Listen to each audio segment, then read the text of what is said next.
Good morning, Malcolm Nance. Good. Is it good? Okay. Well, not really. Relatively Um, speaking. you Not tweeted, 115. yeah, you tweeted the fix is in. Russia is going to get its sanctions lifted. Trump cut the Oh deal yeah. before he became president. Um, let's talk about how astounding. Let's start with Republican senators going to the Fourth of July to Russia and then coming back and saying, I think, what did he say? Was it Ron Johnson? Might Travis be time. Johnson. Yeah. said, Might be yeah, time. I think this is overblown. Our reaction to the election Yeah. meddling. It wasn't just the reaction to the election. They believe that the invasion of Crimea and the sanctions Obama put in were also overblown, and they were making noise like now may be the time to lift the sanctions on Russia. Yeah. So this is the fix is in.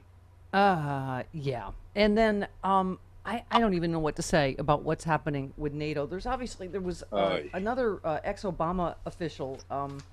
Who is this? Dan Shapiro said, I don't think we're fully grappling with the possibility that we could be on the cusp of a completely new era, a fundamental reshaping of the international order. And I don't mean over the course of the Trump administration. I mean by next week.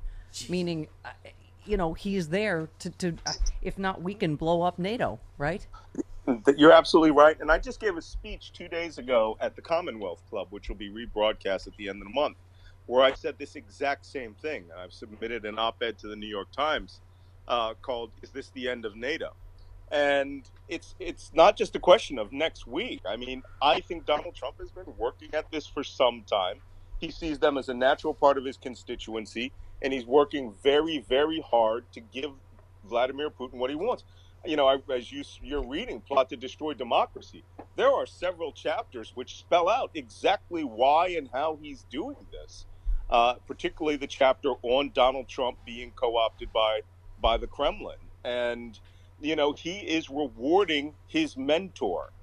And so, in rewarding his mentor, he is willing to take part in a how can I put it, the realignment of the world, and that's what's happening, and that's what the entire basis of the plot to destroy democracy is. It's Yeah. realigning the world from Washington to Europe and democracy to Moscow to Washington to Europe under autocracy. Yeah.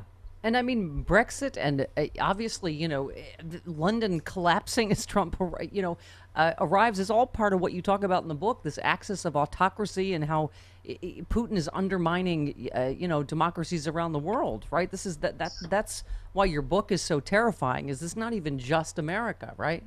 No, and if you there's a half chapter. I actually have a an operation called Global Grizzly, which is the execution of the cyber war around the world over the last 10 years. Actually, more focused last 5 years to break up all of the global treaties and alliances. And Brexit wasn't the actual first. I mean, we saw operations in Estonia, Lithuania, the Ukraine, but it was actually the Scottish referendum before Brexit where they were toying with using their cyber tools in Cambridge Analytica. Then they did the exact same thing for Brexit.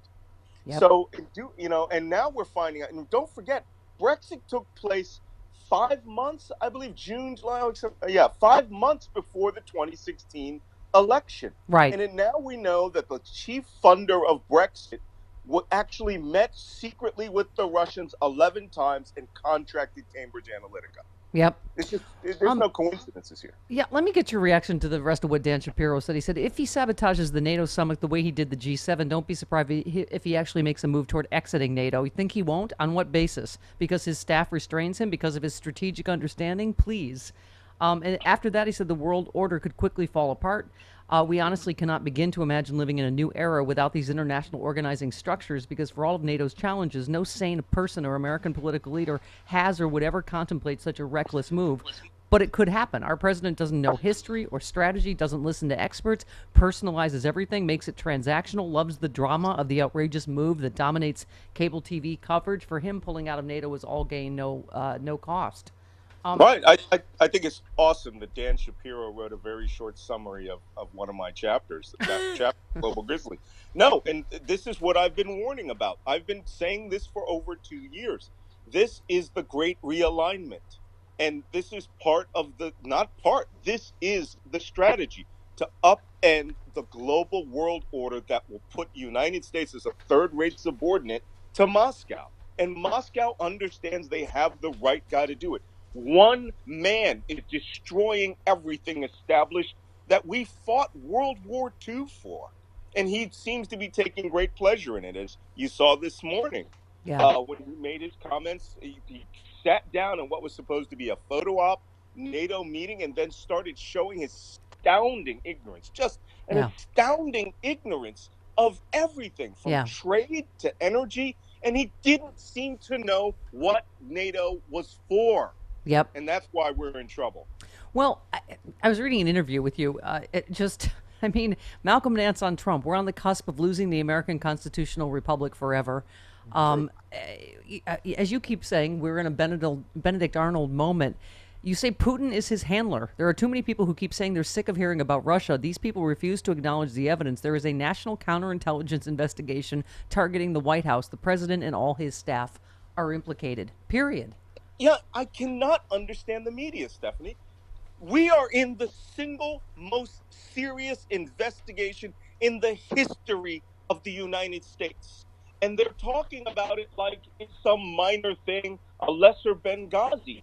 This is history. We are all living in a period of history where our government, our form of government established by Hamilton and Madison, could collapse and transform itself into an autocracy in less than 110 days. And that's why I'm screaming now. All right. I'm shouting this warning to you. Okay. This isn't hyperbole. This is me giving you the facts. I wrote an entire damn book about how and what you need to know and what you can do to help stop this anathema. Yeah, And you know what? It's like shouting against the wind. I right. don't hear anything out of the Democratic Party. I don't see people organizing at all. And we are literally on the cusp of the end of our democracy. Malcolm, here's the one thing that gives me hope is that you obviously feel like we have it in our power because I think what I keep hearing, which I think is dangerous, and I know I've asked you about this before, but we already know they're doing nothing to stop Russia. We already know Russia That's is it. involved. We already know they're going to help Trump and the Republicans again in the midterms. But you certainly seem to have enough confidence that we still can affect the outcome in the midterms. That they have not, I assume you think, gotten to the degree of being able to hack the voting machines. Because you No, tweeted, when can we lose freedom forever? November 6, 2018, less than 120 days. We could lose America to dictatorship and autocracy forever. Mobilize like your life depends on it because it could. it Um, does. yeah, It does. Your lives now depend on what you do. If everyone does not bring a person with them, a young person who is just turned 18 or someone who didn't vote in the 2016 election, we could really, really be in a situation where your life could be harmed. Healthcare taken away. Women's rights are on the table now, right? The yep. Supreme Court nominee that they're putting forward literally could be the deciding vote to eliminate all women's rights to make decisions about their bodies. Everyone's making Handmaiden's Tales Handmaid's Tale, jokes yeah. about this. Yeah, Hey, not We're joking. there. All right. We're I mean, we there. already got Aunt Lydia at the yeah. podium, and we have people who literally. There are people in this country called dominionists. Sarah Palin was one. They believe that we should have a Saudi-like theocratic government. Now, I'm not saying that I've seen indicators trending to that, but I hear the talk now, and when I hear it, it's mainstreamed. And so the only weapon we have is mass mobilization, getting to the streets, showing using the First Amendment right to protest, to right to redress, the right to assemble, and the right to freedom of speech, the founding principles of this nation, and getting out there and not landsliding, Here, not yeah. tsunamiing this election, but absolute total voter dominance. Yep. This is, and I want everyone to listen to this because this is so important because I have heard this and I'm certainly concerned too, and I know you are about what Russia's going to do in the midterms. But you said, and I'm reading in your interview, I do believe there will be a blue wave. The problem with progressives and liberals right now is they're still treating this situation like we're in a state of normalcy. Vladimir Putin actually warned that if Trump wins, he has to be careful of an American backlash like the one that swept the pro-Moscow government out of power in Ukraine. He's terrified of democracy. He's terrified of people power. That's my message. We've got to mobilize. It has to be made clear that American democracy may go away this November because if the Democrats don't win the House of Representatives, it's done. So have confidence, but that obviously you don't think they've hacked into the voting machines or God knows what else to the degree that they're going to be able to steal another election, correct? It's too hard to hack the entire American voting system. Every precinct uses different systems, from paper ballots to Yeah. to punch card ballots to some voting machines. That's not where hacking can be done. That's not where the mischief will be done. Okay, the mischief, if it's going to happen, is to discredit a blue tidal wave, Yes. where compromised information will come out, where they will screw with the voting machines in Democratic precincts and set, and to a certain extent, foster a step towards civil war, foster a step towards where the other side will not recognize the vote, and then people will refuse to step down from office.